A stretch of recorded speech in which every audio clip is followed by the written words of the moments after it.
आपल्या आजी आईच्या हातची एकदम पारंपरिक डिश म्हणजे डुबुक वडीची भाजी। तर आज आपण शिकणार आहोत एकदम परफेक्ट आणि एकदम झटपट अशी डुबुक वडी कशी बनवायची। चला तर मग रेसिपीला सुरुवात करूया।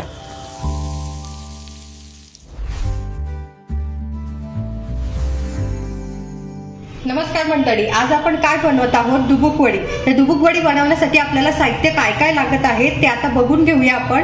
तर त्यासाठी येथे मी खोबरं घेतलेलं आहे, पोहे खायचे 3 ते 4 चमचे खोबऱ्याचे असे तुकडे घेतलेले आहेत, किंवा तुम्ही खोबऱ्याची वाटी असते तर ती अर्ध्यापेक्षा थोडी कमी ही वाटी घ्यायची आहे। आणि त्यानंतर इथे मी घेतलेला आहे कांदा, एक मोठ्या साईजचा कांदा, त्याची साल काढून छान अशा मोठ्या मोठ्या फोडी करून घेतलेल्या आहेत। थोडीशी कोथिंबीर आणि धने घेतलेले आहे 1 चमचा।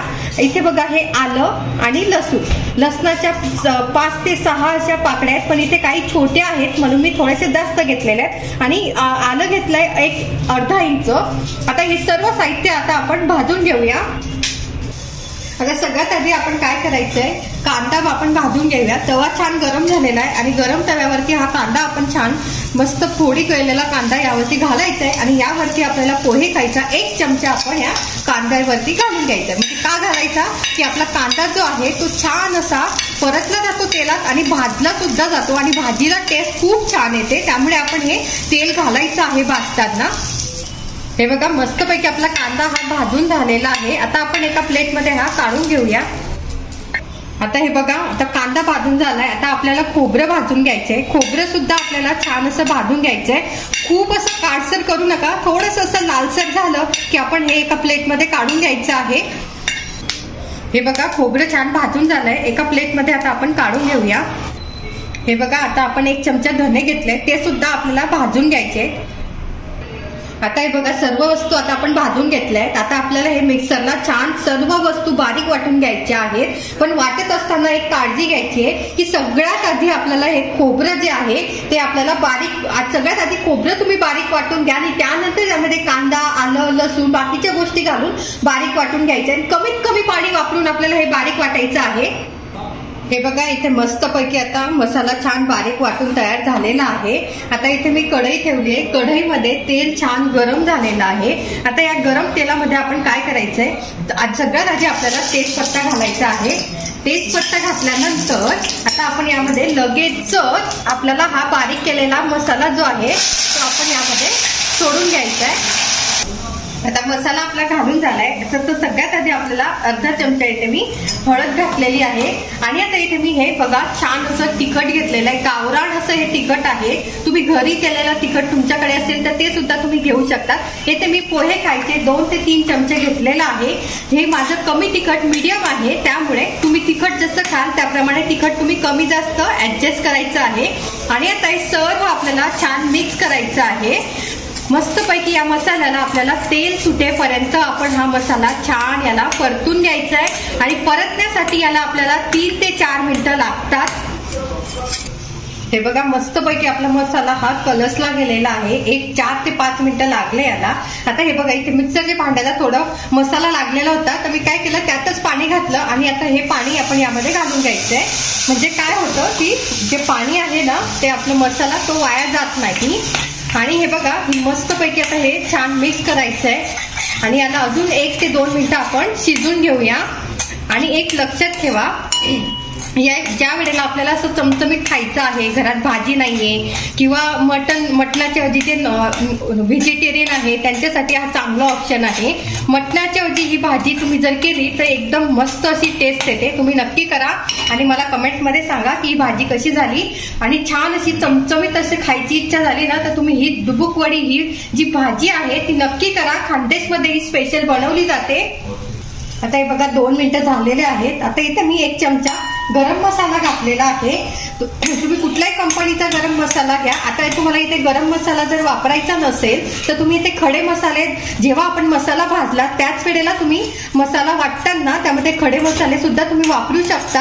आता हे छान यामध्ये आपण मसाल्यामध्ये हा गरम मसाला छान मिक्स करून घेतलेला आहे। आता यामध्ये आता आपण इथे मी गरम करून घेतलेलं पाणी आहे ते यामध्ये घातलेलं आहे। आता याची कन्सिस्टन्सी तुम्हाला कशी हवी, म्हणजे पातळ हवी, घट्ट हवी, त्याप्रमाणे मला हे ऍडजस्ट करायचंय पाण्याची कन्सिस्टन्सी।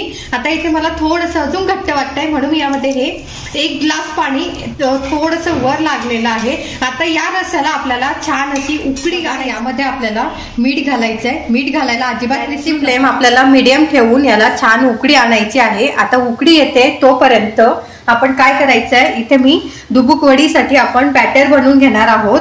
हे बघा इथे मी 1 वाटी येथे मी बेसन पीठ घेतलेलं आहे आणि हे बघा हा मोठा चमचा आहे पोहे खायचा, तर हे 6 चमचे मी येथे पीठ घेतलेलं आहे बेसन पीठ। 3 जणांसाठी मी ही भाजी बनवत आहे। आता यामध्ये आपण घालायचं आहे थोडंसं चवीनुसार मीठ। मीठ घालताना थोडं सांभाळून घाला कारण भाजीमध्ये सुद्धा आपण मीठ घातलेलं आहे। आता आपण यामध्ये थोडंसं काय करायचंय, हळद घालायची आहे आणि त्याचबरोबर तिखट घालायचंय। तुम्ही तिखट घातलं नाही घातलं तरी चालणार आहे, पण मी थोडंसं घातलेलं आहे। आता यामध्ये आपण ओवा घालायचा आहे 1 चमचा, म्हणजे जे काय बेसन पीठ आहे ते पचायला हलकं होतं म्हणून। आता हे काय करायचंय, सगळ्यात आधी आपण हे सर्व छान मिक्स करून घ्यायचं आहे। आता मिक्स केल्यानंतर काय करायचं आपल्याला, यामध्ये थोडं थोडं पाणी घालून आपल्याला छान असं सरसरीत असं याचं बॅटर बनवायचंय। खूप घट्टही नको आणि खूप पातळ सुद्धा नकोय आपल्याला। जर तुम्ही खूप घट्ट जर ठेवलं ना, तर जी आपण दुबुक वडी जी आहे ती बनवणार आहोत रस्स्यामध्ये जे सोडतो त्यावेळेला काय होईल, ती लवकर शिजणार नाही, शिजायला थोडा वेळ लागेल। त्यामुळे ना कन्सिस्टन्सी थोडी आपल्याला पातळच ठेवायची, खूप पातळ ठेवू नका पण। हे बघा मस्त अशी ही कन्सिस्टन्सी आपल्याला अशी ठेवायची आहे। आता आपल्याला काय करायचंय, बॅटर तयार झालेलं आहे आणि रस्सा बघा, रस्साला पण छान उकळी आलेली आहे। उकळत्या रस्स्यातच आपल्याला हे सोडायचं आहे। आता हे बघा, हे जे बॅटर आहे हे असं आपण हातामध्ये घ्यायचंय आणि असे छान असं मध्ये आपण हे सोडायचं आहे, हे भज्यांसारखं, म्हणजे आपली ही दुबुक वडी छान अशी शिजते मध्ये। असं सगळीकडे आपल्याला असं हे सोडून घ्यायचंय, थोडं थोडं टाकायचंय, जास्त टाकू नका। हे बघा असं या पद्धतीने आपल्याला हे यामध्ये भाजीमध्ये सोडून घ्यायचं आहे। असंच आपण सगळ्या आता दुबुक वड्या करून घेतोय।